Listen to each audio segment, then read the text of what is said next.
Hello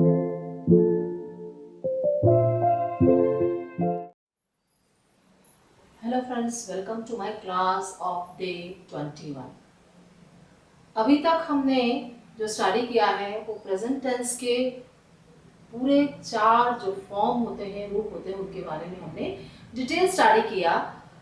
अब हमें past tense के बारे में, मतलब भूतकाल के बारे में स्टडी करना है। लेकिन उसके पहले अब हमने सब उनके बारे में पढ़ तो लिया है, लेकिन एट अ ग्लांस हमें अगर एक हमारे पास चार्ट हो तो हम क्या कर सकते हैं उस चार्ट के थ्रू कि क्या स्टडी कर सकते हैं। एक बार हमें पूरी अच्छे तरीके से हम उसको रिकैपिचुलेशन कर लेते हैं, उसकी पुनरावृत्ति कर लेते हैं, थोड़ा सा रिवाइज करते हैं कि पूरा जो प्रेजेंट टेंस है या वर्तमान काल है उसके और 4 फॉर्म्स में क्या स्ट्रक्चर होता है और कैसे उसके सेंटेंसेस बनाए जाते हैं। तो मैं आपको जो आज समझा रही हूँ, मैं एक बार फिर से हम प्रेजेंट टेंस का चार्ट यानी वर्तमान काल, जो वर्तमान काल है जिसके हमने चारों फॉर्म्स के बारे में स्टडी किया है, उसका मैं आपको चार्ट बना के पूरा समझा रही हूँ। तो एक बार आपके पास अगर ये चार्ट रहेगा तो आप इससे सेंटेंसेस ट्रेनिंग बहुत अच्छे तरीके से कर पाएंगे। ये आपके लिए बहुत ईजी हो जाएगा।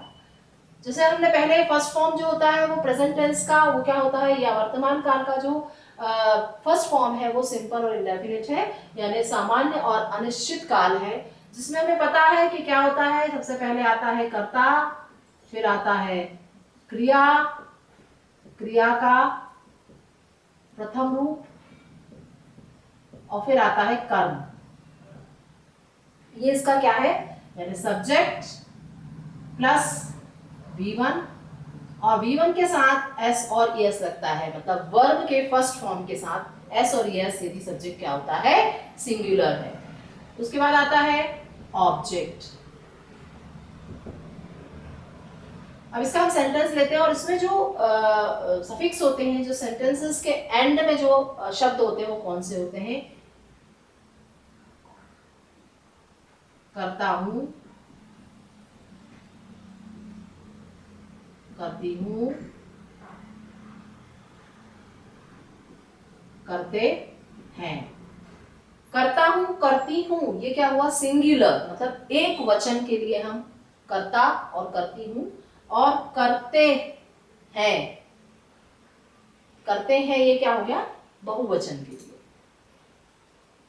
फॉर एग्जाम्पल, अब मैं उसके एग्जाम्पल ले लेती हूं। आई प्ले फुटबॉल, मैं फुटबॉल खेलता हूं। अब यहाँ पे हमने देखा आई के साथ हम एस नहीं लगाते हैं, इसलिए हमने क्या लिया, first form of the verb, no s is added, यानी एस और एस नहीं ऐड किया है। इसी तरीके से हम एक और सेंटेंस लिख सकते हैं, ही प्लेज फुटबॉल, वह फुटबॉल खेलता है। यहाँ पर हमने प्ले के साथ एस लगा दिया क्योंकि सब्जेक्ट क्या था, कर्ता जो था वो एक वचन था, तो इसमें हम क्या लगा देते हैं, एस और एस लगाया जाता है। अगर सब्जेक्ट एक वचन है तो हम एस और एस लगा के वर्ब को, और ये मैंने बताया है कि एस और एस का, तो इसमें क्या होगा, यानी करता हूँ, करती हूँ, करते हैं, यानी मैं फुटबॉल खेलता हूँ, वो फुटबॉल खेलता है। अब यदि हम कहें खेलते हैं, जब ज्यादा होंगे तो क्या होंगे, दे प्ले फुटबॉल,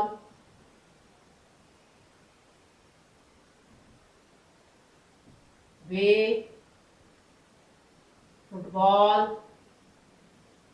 खेलते हैं। जैसे मैंने आपको बताया, है आएगा, है तो मतलब वो क्या है, प्लूरल है सब्जेक्ट। जब प्लूरल सब्जेक्ट होगा तो हम एस और ईएस नहीं ऐड करेंगे, क्योंकि दे मतलब बहुत सारे हैं। ये मैंने आपको पहला जो है सिंपल और इंडेफिनिट टेंस का फर्स्ट फॉर्म जो है प्रेजेंट टेंस का समझाया। ये चार्ट में हम इसी तरीके से हम लेंगे कंटिन्यूअस या चालू वर्तमान काल में। इसमें आता है कर्ता, इसके बाद क्रिया, क्रिया में क्या रहती है, कर्ता के बाद क्रिया तो आती है, लेकिन कौन सी क्रिया होती है, इज एम आर, और फिर आता है और इज एम आर प्लस हमें क्या लेना पड़ता है, V1 के साथ ING प्लस ऑब्जेक्ट। मतलब कर्ता के बाद क्या आता है, इज एम आर, वर्ब के साथ फर्स्ट फॉर्म और ऑब्जेक्ट। कर्ता इज एम आर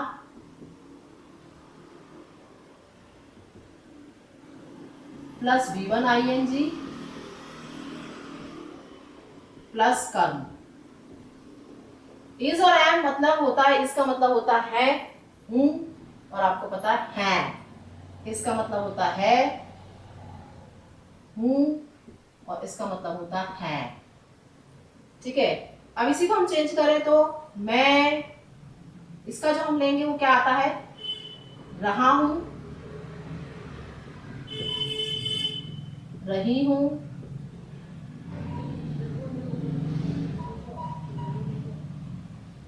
रहा हूं, रही हूं, और रह रहे हैं। ठीक है, रहा हूं, रही हूं, रहे हैं, है ना, क्या है, रहे हैं।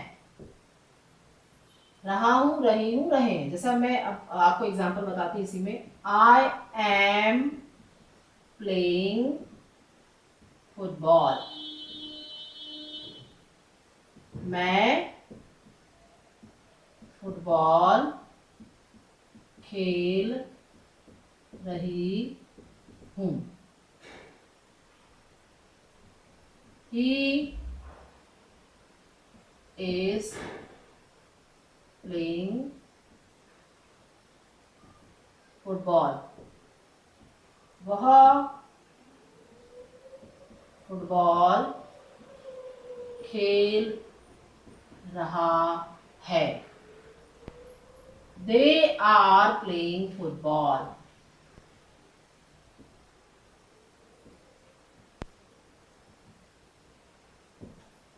वे फुटबॉल खेल रहे हैं। तो आपने देखा इसमें रहा हूं, रही हूं और रहे हैं, यानी हमने रहा हूं, रही हूं, ये क्या हो गया, प्रेजेंट टेंस में जो सिंगुलर सब्जेक्ट है, एक वचन लड़का या लड़की के लिए और बहुत सारों के लिए, रहे हैं जिसमें हम क्या लगाएंगे, आर। आई के साथ एम, ये मैं पहले आपको समझा चुकी हूँ। तो करता हूं, करती हूं, करते हैं, रहा हूं, रही हूं, रहे हैं। अब आता है परफेक्ट या संपूर्ण वर्तमान काल। इसमें आता है कर्ता has or have plus V3 plus object।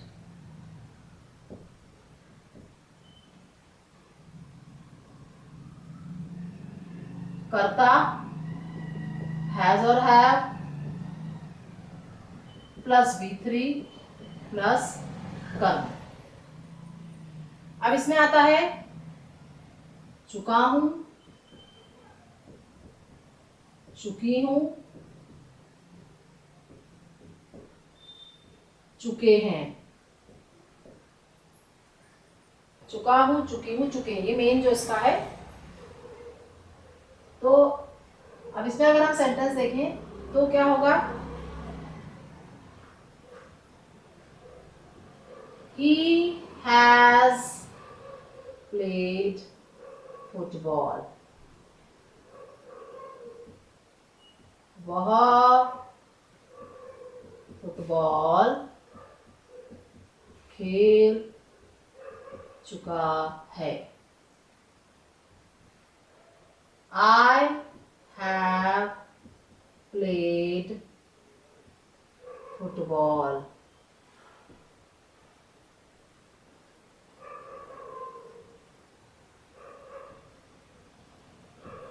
मैं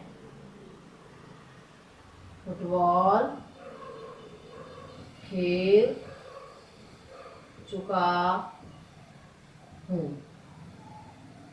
They have played football। Way football खेल चुके हैं। चुका हूं, चुकी हूं, चुके हैं। चुका हूं मतलब लड़के के लिए, चुकी हूं लड़की के लिए, और चुके हैं बहुत सारे पर्सन्स के लिए। तो ये हुआ क्या, परफेक्ट या संपूर्ण वर्तमान काल। अब आता है परफेक्ट कंटिन्यूअस चालू एवं संपूर्ण वर्तमान काल, जिसमें क्या होता है कर्ता प्लस, कर्ता की जगह हम क्या बोलते हैं इसको, सब्जेक्ट है ना, यहाँ मैंने कर्ता लिख दिया, बाद में सब्जेक्ट है ना, कर्ता प्लस हैज और have plus being plus V1 ING plus object. मतलब क्या होगा, सब्जेक्ट, कर्ता की जगह हम क्या लेते हैं, सब्जेक्ट है ना इंग्लिश में। अब यहाँ पे आएगा कर्ता, यहाँ पे मैंने बार बार कर्ता लिख दिया, सब्जेक्ट ही होगा है ना। यहाँ पे पहले हमने सब्जेक्ट लिखा है तो यहाँ कर्ता रहेगा, और ये क्या है, कर्ता मतलब सब्जेक्ट इंग्लिश में, शायद दोनों चीजें आनी चाहिए।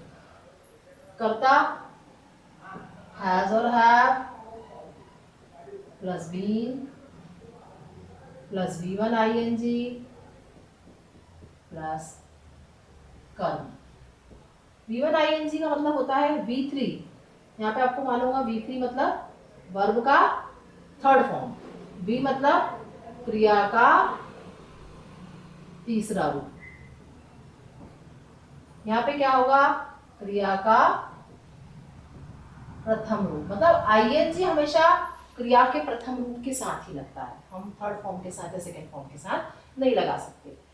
तो अब इसमें हम देखें तो क्या है, ये जो है से रहा है, से रही है, से रहे हैं। अब अपन एग्जाम्पल लेते हैं, he has been playing football since morning. वह प्रातः काल से फुटबॉल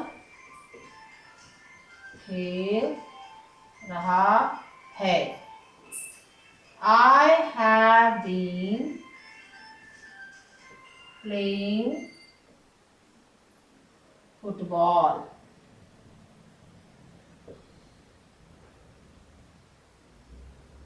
for 2 hours। मैं 2 घंटे से फुटबॉल खेल रहा हूँ।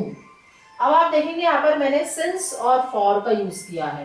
इसी तरीके से मैंने आपको परफेक्ट टेंस में और परफेक्ट कंटिन्यूअस मतलब संपूर्ण वर्तमान काल और चालू एवं संपूर्ण वर्तमान काल, इन दोनों में सिंस या फॉर का यूज होता है। जो मैंने आपको पहले बताया, इन दोनों ही काल में हम सिंस या फॉर का यूज कर सकते हैं। तो ये मैंने आपको बताया कि परफेक्ट कंटिन्यूअस टेंस में से रहा है, से रही है, से रहे हैं, इस तरीके से हम सिंस और फॉर लगाकर पॉइंट ऑफ टाइम के लिए सिंस इसमें भी हम यूज करते हैं। जो उसका रूल है कि सिंस पॉइंट ऑफ टाइम के लिए और फॉर पीरियड ऑफ टाइम के लिए यूज किया जाता है। तो परफेक्ट और परफेक्ट कंटिन्यूअस संपूर्ण वर्तमान और चालू वर्तमान संपूर्ण वर्तमान काल में सिंस और फॉर का यूज किया जाता है, जो कि हमने पहले उसमें सेंटेंसेस पढ़े हैं। तो ये मैंने आपको बताया कि प्रेजेंट टेंस का चार्ट कि एट अ ग्लांस आप क्या कर सकते हो, उसके पूरे रूल्स देख करके सेंटेंसेस ट्रेनिंग सीख सकते हैं और इंग्लिश में बोलना आप फ्लुएंट स्पीकिंग करना सीख सकते हैं। नेक्स्ट टाइम अब हम स्टडी करेंगे पास्ट टेंस के बारे में। Till then, thank you, good bye.